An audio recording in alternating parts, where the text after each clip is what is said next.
Hey, what's up guys, and welcome back to today's video. Today we are starting a new story. It's The Poet and the Peasant. It's not a long story and we will have apparently two parts, so let's begin with the first one. The other day, a poet friend of mine who has lived in close communication with nature all his life wrote a poem and took it to an editor. It was a living pastoral, full of the genuine breath of the fields, the song of birds, and the pleasant chatter of trickling streams. Trickling. When the poet called again to see about it, with hopes of beefsteak dinner in his heart, it was handed back to him with the command: too artificial. Several of us met over spaghetti and Duchess country Chianti, Chianti, and swallowed imagination with the slippery forkfuls. Forkfuls. There I dug a pit of the editor. There we dug. There we dug. D-W-G. A pit. And there we dug a pit of the editor. With us was Conan, a well-read writer of fiction, a man who had trod on asphalt all his life and who had never looked upon bucolic since except with the sensations of this disgust from the windows of express trains. Conan wrote a poem and called it The Doe and the Brook. It was a fine specimen, specimen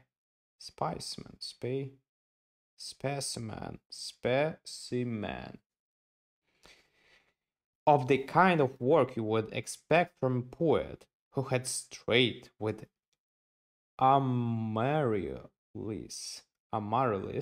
only as far as the florist's windows, and whose soul or ornit, ornithological discussion had been carried on with a waiter. Conan signed the poem and we sent it to the same editor. But this was very little to do with the story. Just as the editor was reading the first line of the poem on the next morning, had been stumbled off of the West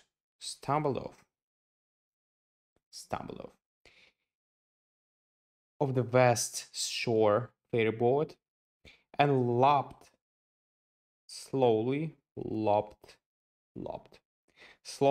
42nd Street. The invader was a young man with light blue eyes, a honey lip, and hair the exact color of the little orphans or orphans, little orphans, afterward discovered to be Earl's daughter. In one of Mr. Blaney's plays, his trousers were corduroy,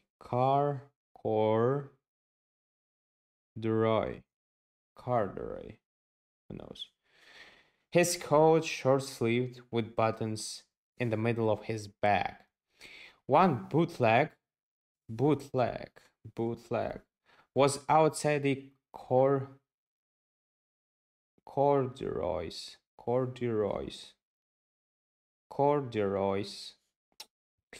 He looked expectantly, though in vain, at his straw hat for air holes its shape, inaugurating the suspicion that it had been rawa- rawa- ravaged, ravaged from a former processor, Acuni, Acuni processor, and his hand was a Wallis, Wallis, a Wallis, a Wallis.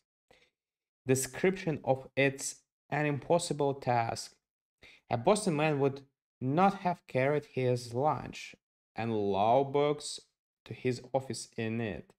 And above one ear, in his hair was a wisp of hay. The rustics letter of credit, his badge of innocence, the last cleaning touch of the Garden of Eden, lingering to shame to Goldbrick man. Knowingly, smilingly, the city cowards passed him by. They saw the raw stranger stand in the gutter, and stretch his neck at the tall buildings.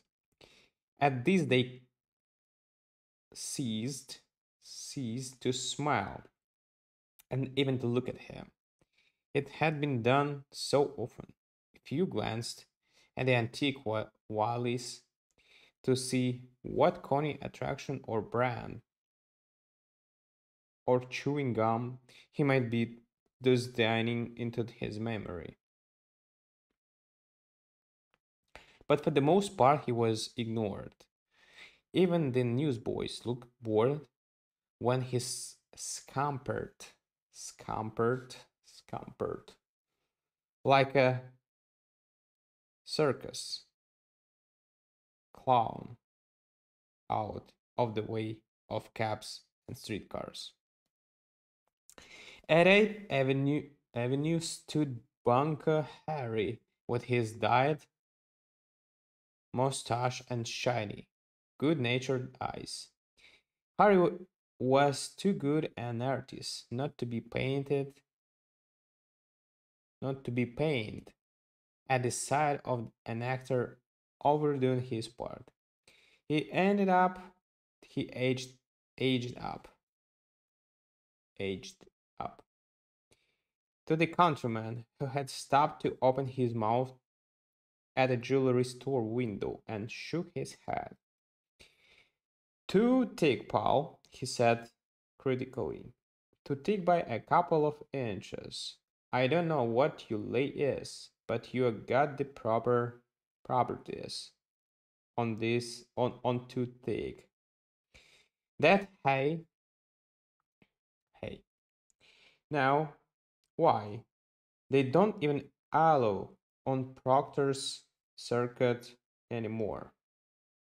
I don't understand you, mister, said the green one. I'm not looking for any circus. I've just run down from Ulster country to look at the town, being that the hands over with. Gosh, but it's a whooper.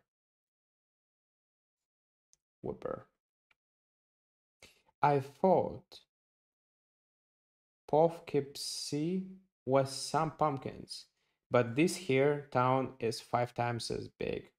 Oh well, said Bunker Harry, raising his eyebrows. I didn't mean to butt in, butt in. You don't have to tell. I thought you ought to tone down a little. I tried to put you wise. Wish you success at your graft, whatever it is. Come and have a drink anyhow. I wouldn't mind having a glass of lager beer, acknowledged the other. They went to a cafe frequented by men with smooth faces and shifty eyes and sat at their drinks.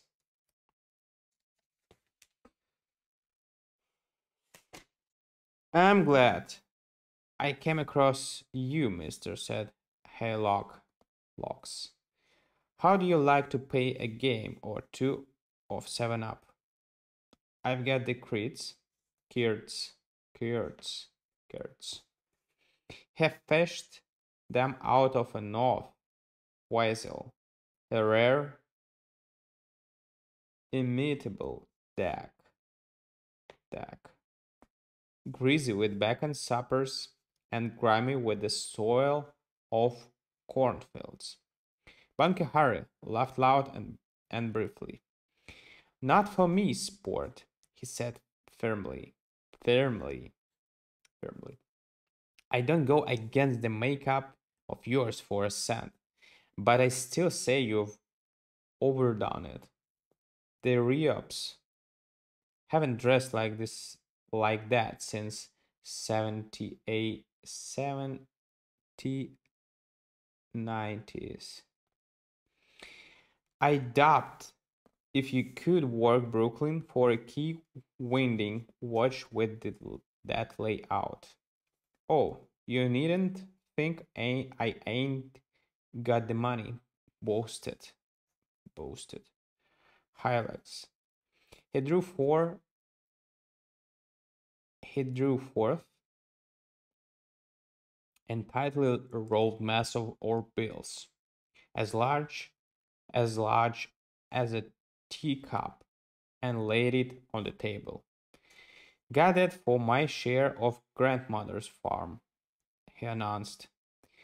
There is 850 in that roll.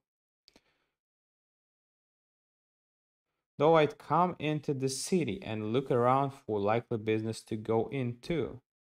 Bunker Harry took up the roll of money and looked at it with almost respect in his smiling eyes. I've seen worse, he said critically, but you'll never do it in them clothes. You want to get light tan shoes and back suit, and a straw hat with a colored band, and talk a good deal about Pittsburgh and differentials. Freight differentials. And drink sherry for breakfast in order to work off phony stuff like that. Phony stuff in order to work of phony stuff like that. What's his line? Asked 2 or 3 shifty-eyed men of Bankahari after Haylox had gathered up his an impudent, impudent, impudent money and departed. A queer, I guess, said Harry. Or else he's one of Jeremy's men, or some guy with the new graft. He's too much high, said. Maybe, maybe that is, I wonder now. Oh no, it couldn't have been real money. Halleck's wandered on. First, probably assailed him again, for he dived into a dark groggery, on a side street and bought beer. Several sinister fellows hung upon one end of the bar. At first sight of him, their eyes brightened, but when his insistent and exaggerated rustically exag- exaggerated drastically became apparent, for their expressions changed to worry, suspicion, worry, exaggerated,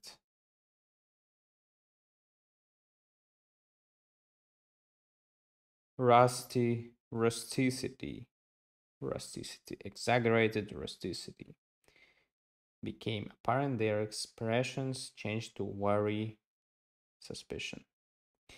Halleck swung his wallis across the bar. Wallis across the bar. Keep that a while for me, mister, he said, chewing at the end of the virulent Claybank cigar. Virulent Claybank cigar. I'll back after I knock another a spell. And keep your eye on it, for there's 850 inside of it. Though maybe you wouldn't think so too. Look at me.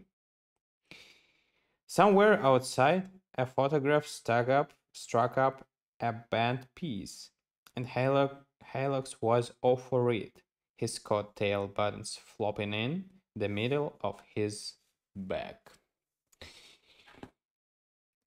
Thank you guys. Thank you guys for listening to me today, and see you tomorrow on the next video. Bye.